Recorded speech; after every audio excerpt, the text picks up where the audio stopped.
పిల్లల్ని అస్తమానం ఎత్తుకొని ఉండకండి. ఎత్తు అలవాటయిపోతారు. డాక్టర్లు అలానే చెప్తారు. పిల్లల్ని ఎత్తుకోండి. తల్లికి, బిడ్డకి బాగా బాండింగ్ ఉంటుంది అని. మీరు మాత్రం అస్సలు ఎత్తుకోకండి. అమ్మో! బాగా ఎత్తు అలవాటయిపోతారు. మదర్‌కి, బేబీకి బాండింగ్ ఉంటుందని డాక్టర్లు అలానే చెప్తారండి. మీరు మాత్రం అస్సలు ఎత్తుకోకండి. నేను ఇలా ఎప్పుడైనా ఒకసారి ఎత్తుకుంటా అంతే. అమ్మా! దీన్ని తీసుకోవే. గంట నుంచి ఎత్తుకొని, ఎత్తుకొని చెయ్యి లాగుతుంది. మమ్మీ దగ్గరికి వెళ్తావా? వెళ్ళు. చంటి బిడ్డలకు పాలిచ్చేటప్పుడు కేవలం కూర్చొని మాత్రమే పాలివ్వాలి. పడుకొని అస్సలు పాలివ్వకూడదు. అర్థమవుతుందా? అమ్మా చూడు చూడు.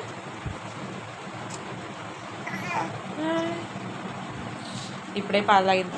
చంటి బిడ్డల్ని ఎక్కువ ఫొటోస్ వీడియోస్ తీయకండి. ముఖ్యంగా నెల నెల ఫోటోలు తీస్తారు చూడండి, అలా అస్సలు చేయకండి. అర్థమవుతుందా? తేజు అది కదిలించకు తేజు. చెల్లికి ఫోటోషూట్ కోసం అని పెట్టా తేజు.